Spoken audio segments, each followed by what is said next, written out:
The American Civil War was a defining moment in United States history. It was a brutal conflict fought between the North and the South. The war raged from 1861 to 1865. It claimed the lives of over 600,000 Americans. The war tested the very fabric of the nation. It ultimately redefined the meaning of freedom and unity. The Civil War's legacy continues to shape American society today. It serves as a reminder of the fragility of democracy and the enduring power of hope. The war's roots lay in the issue of slavery. The Southern states relied heavily on enslaved labor for their agricultural economy. Cotton, in particular, was a major source of wealth. The North, on the other hand, had a more industrialized economy. Many Northerners viewed slavery as morally wrong. They opposed its expansion into new territories. This fundamental difference in economic systems and moral beliefs created a deep divide between the North and the South. As the nation expanded westward, the question of whether slavery should be allowed in new territories became increasingly contentious. The Missouri Compromise of 1820 and the Compromise of 1850 were attempts to maintain a balance between slave states and free states.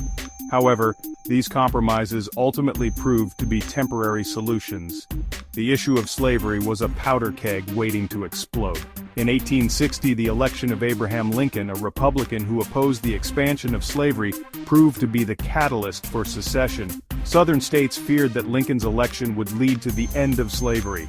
They felt that their way of life was under attack. South Carolina became the first state to secede from the Union on December 20, 1860.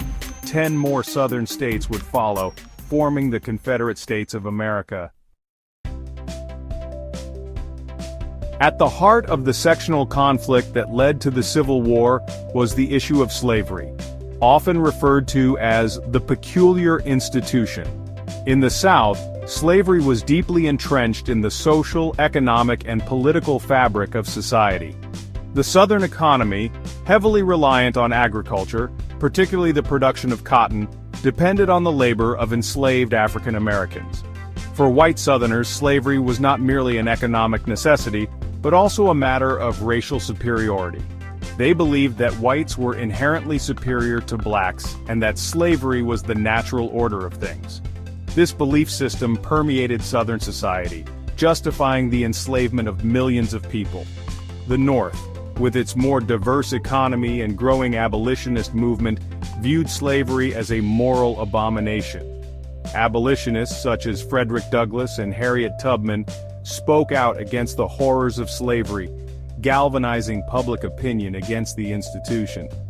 The Underground Railroad, a network of safe houses and abolitionist sympathizers, helped thousands of enslaved people escape to freedom in the North. As the nation expanded westward, the question of whether slavery should be allowed in new territories became a point of major contention. The Missouri Compromise of 1820 and the Compromise of 1850 were attempts to maintain a balance between slave states and free states, but these compromises ultimately proved to be temporary solutions. The road to the Civil War was paved with a series of increasingly divisive events and compromises that ultimately failed to bridge the gap between North and South. The issue of slavery, as it intersected with westward expansion, fueled sectional tensions and political battles. One such event was the Kansas-Nebraska Act of 1854. This act allowed for popular sovereignty to determine whether slavery would be allowed in the newly formed territories of Kansas and Nebraska. The act led to violence and bloodshed in Kansas as pro-slavery and anti-slavery forces clashed. This period, known as Bleeding Kansas, further inflamed sectional tensions. The Dred Scott Supreme Court decision in 1857 further exacerbated the divide. The court ruled that African Americans, whether free or enslaved, were not considered citizens and had no standing to sue in federal court. The decision also declared that Congress had no power to prohibit slavery in the territories, effectively invalidating the Missouri Compromise. In 1859, the raid on Harper's Ferry by John Brown, a radical abolitionist, sent shockwaves through the nation. Brown and his followers seized the federal arsenal at Harper's Ferry, Virginia, hoping to start a slave uprising.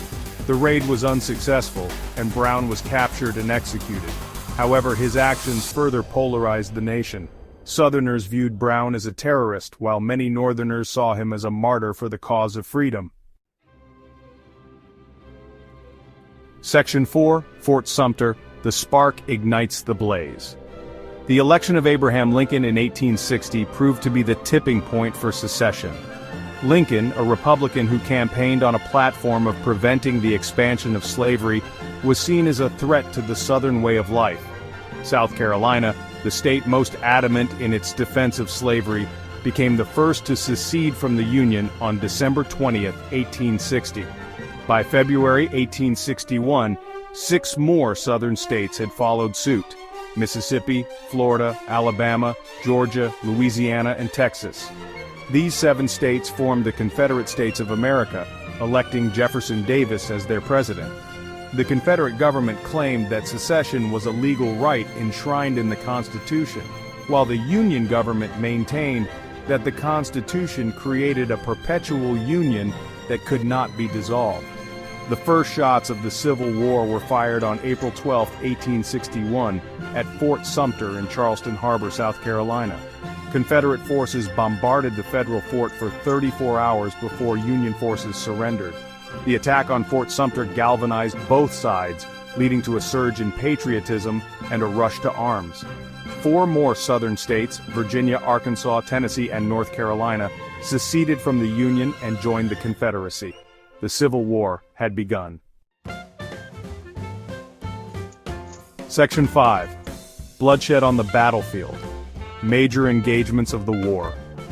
The American Civil War was a brutal conflict, marked by numerous bloody battles that left an indelible mark on the nation's psyche. From the early skirmishes to the major engagements that decided the war's outcome, the battlefields of the Civil War witnessed acts of both immense courage and horrific carnage. One of the first major battles of the war was the First Battle of Bull Run, fought on July 21, 1861, near Manassas, Virginia. The battle, initially anticipated to be a swift Union victory, turned into a humiliating defeat for the North.